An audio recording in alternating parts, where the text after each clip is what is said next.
ខ្ញុំតែងតែជំរុញនៅអាពេលតែខ្ញុំវាយសំរងស៊ីហ្នឹងខ្ញុំតែងតែបញ្យល់ប្រជាពលរដ្ឋឲ្យយល់ថាយើងអត់មានជំរឿសទេជំរឿសយើងនៅសល់តែមួយទេគឺងើបឡើងធ្វើបាតកម្មរំដោះជាតិបាតកម្មរំដោះជាតិទៅចូលទៅលើគោលការណ៍3ចូលទៅលើគោលការណ៍ធម្មជាតិដូច្នេះអ្វីដែលខ្ញុំតែងតែបញ្ជាក់បង្ហាញហើយអ្វីដែលយើងមានអំណាចទី1យើងមាន$23.91ទី2យើងរងនៅភាពអយុត្តិធម៌ទី3យើងទៅតែទំនាក់ទំនងជាមួយនឹងសហរដ្ឋអាមេរិកជាដាច់ខាតទី4យើងទៅប្រើអំណាចធម្មជាតិគេហៅថាបាតកម្មធម្មជាតិដូចជាទី5បើសិនជានៅក្នុងលក្ខណៈនឹងទាំងអស់ដែលពួកនឹងបាញ់អានឹងហើយដែលយើងបានទៀមទាបានគេហៅថាអក្រិតកម្មសង្គ្រាមនិងអក្រិតកម្មមនុស្សជាតិដែលមានប៉ងប៉ិនបងវាយប្រហារគំនិតជាតិសាសន៍ខ្មែរយើងអានឹងដែលយើងអាចនឹងចាប់ ICC នឹងច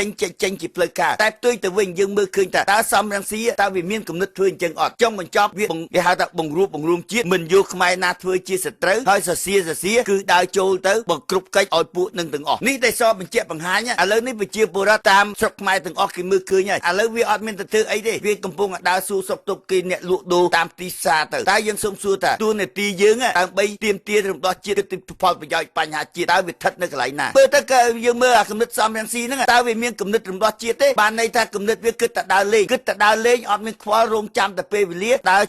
ចូលគេទៅចូលក្នុងសភាហើយទៅធ្វើការដើម្បីប្រកបកិច្ចឲ្យពួកនឹងហើយពួកនឹងនឹងវាយធ្វើបាបខ្មែរទឹកដីយើងនឹងបាត់បង់នេះដែលខ្ញុំចង់បញ្ជាក់បង្ហាញឲ្យបងប្អូនឲ្យបានច្បាស់លាស់ហើយយើងមើលសកម្មភាពនៃការវិភាគនយោបាយមកទល់សពថ្ងៃស្រុកខ្មែរយើងមើលកម្លាំងច្បាស់ណាស់ហើយយើងមើលឃើញហើយអស់រយៈកាលកន្លងមកក៏ខ្ញុំតែងតែបញ្យល់បង្ហាញប្រជាជាតិយើងឲ្យយល់អំពីវិបត្តិអ្នកណាជាអ្នកយល់ទឹកដីខ្មែរអញ្ចឹងបាទខ្ញុំជំរុញបានពាក់កណ្ដាលរួចទៅហើយទី1ដែលខ្ញុំឆ្លោះបញ្ចាំងជំរុញបញ្ជាក់បង្ហាញឲ្យបងប្អូនឲ្យឃើញគឺយួនយល់ទឹកដីខ្មែរហើយអ្នកណាដែលបំរើយួនគឺក្រុមពួកកម្ពុជាក្បត់ជាតិបីសាច់បនកំពើក្រុមហ៊ុនសែនអានេះយើងបញ្ជាក់បំរើយួនសម្រាប់ខ្មែរហើយដែលរួមសហការជាមួយនឹងអារាជានិវង្សដូចជាអ្វីក៏ដោយវិនិច្ឆ័យកម្មទឹកដីដែលយើងបាត់បង់មកទល់នឹងសពថ្ងៃដែលយើងមិនអាចនឹងងើបរួចដោយសារអីដោយសារមកពីអាបីសាច់ជានោះសរុបសេចក្តីទៅសិតតែពួកយកបំផ្លាញជាតិយើងទាំងអស់ដល់តែចុងបញ្ចប់យើងមានសង្គ្រោះជាតិមួយដែលមានអាសំរងស៊ីជាគោលឥឡូវនេះបែរជាអាសំរងស៊ីយកគណៈបកសង្គ្រោះជាតិយកទៅចុះចូលជាមួយនឹងអាគណៈបករាជានិយមហើយដល់ចុងបញ្ចប់ទៅសហការជាមួយនឹង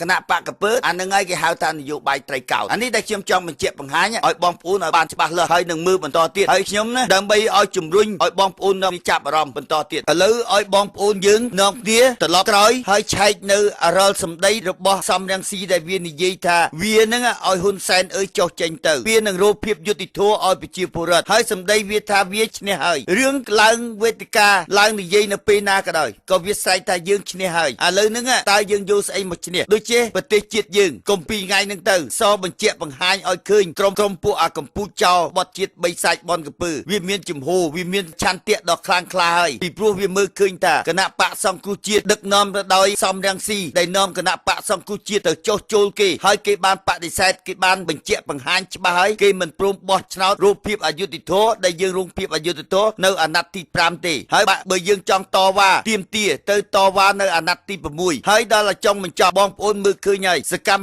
ភាពសំរងស៊ីវាទៅទាមទារយកទូហើយនឹងយកកោជបហើយយើងសុំសួរថាយើងភ្លើឬក៏អត់ទេទោះបីយើងយកទូបានណាទោះបីយើងយកកោជបបានថ្ងៃដល់ពេលលើកក្រោយវាប្លន់ទៀតហើយដល់វាប្លន់ទៀតយើងយកស្អីទៅរោរឿងវាទៀតពីព្រោះដំណាក់កាលឥឡូវយើងមិនព្រមរោរឿងហើយដល់ពេលที่យើងទៅទាមទាររោកោជបរោអីបានហើយដល់ពេលដែលវាចាញ់វាមកប្លន់ភាពជ័យជំនះរបស់យើងទៀតហើយសួរថាយើងនឹងទៅទាមទារអីយើងទៅងឿអញ្ចឹងបន្ថែមទៀតទៅហើយដល់ចុងបញ្ចប់ទៅចរចាចុះចូលហើយចុះចាញ់អាវិធីដែលយើងងាប់នៅតែងាប់ដដែលឥឡូវឲ្យបងប្អូនយើងទៅយកទៅទស្សនៈហ្នឹងជាចំណុចហ្នឹងហើយដែលបងប្អូននៅតាមខេត្តមួយចំនួនគេមិនទទួលស្គាល់សំរងស៊ីដើរទៅទស្សនៈកិច្ចទៅសួរសុខបងប្អូនតាមទីរួមខេត្តយើងសូមសួរថានេះមិនមែនជាដំណើរដែលយើងត្រូវទៅសួរសុខទុក្ខអស់ហ្នឹងទេនេះជាដំណើរទៅរកដំណោះស្រាយពីបញ្ហាវិបត្តិនៃបញ្ហាជាតិកំពុងតែជួបនៅភាពមិនវិនិច្ឆ័យកម្មមហន្តរាយបាត់បង់ទឹកដីនេះជាឈោទៅលើគោលជំហរនយោបាយក៏ប៉ុន្តែរយៈកាលកន្លងមកខ្ញុំតែងតែបញ្យល់បង្ហាញបញ្ជាក់ប្រាប់បងប្អូនរួចហើយជំរឿសយើងនៅសល់តែមួយទេគឺនាំគ្នាធ្វើបាតកម្មដើម្បីរំដោះជាតិឥឡូវដល់ចុងបញ្ចប់បងប្អូននាំគ្នាមកប្រឆាំងមកវាយតបមកខ្ញុំឥឡូវនេះដំណើរដោយតែខ្ញុំបានដៅទុករួចទៅហើយអ្វីដែលគេធ្វើហ្នឹងគឺជាដំណើរដើរចរចាចុះចូលហើយចុះចាញ់អាហ្នឹងឲ្យបងប្អូនយើងហើយយកទៅវិភាគកន្លែងហ្នឹងហើយបន្ថែមហើយអ្នកដែលគ្រប់គ្រងសំរងស៊ីហ្នឹងសូមសួរថាបងប្អូនហ្នឹងតើរួមចំណែកទៅបំផ្លាញជាតិជាមួយនឹងសំរងស៊ីឬក៏អត់អាហ្នឹងឲ្យបងប្អូនគិតខ្លួនឯងទៅកុំឲ្យមកថាអ្វីដែលខ្ញុំនិយាយហ្នឹងជំហរយើងមានតែមួយទេពីព្រោះអង្គការសហជីវជាតិគេបានគេចេញមុខគេជួយយើងបានទាំងស្រុងរួចទៅហ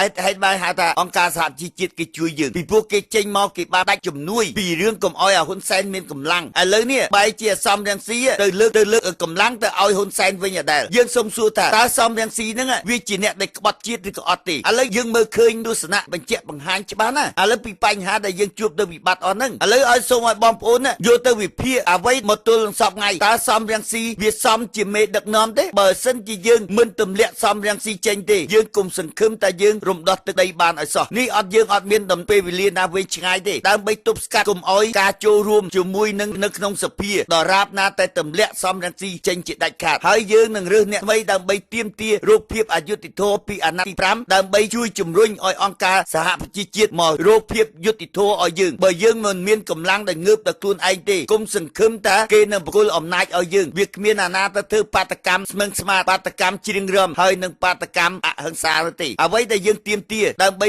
ចូលទៅលើដំណោះស្រាយនៃបញ្ហាវិបត្តិសង្គមជាតិក៏ដរាបណាតែឲ្យអន្តរជាតិនឹងគេចុះមកជួយយើងដែរមិនស្អីក៏ដោយអ្វីដែលយើងទាមទារទាំងរំតែយើងបានអង្គការសហជីវ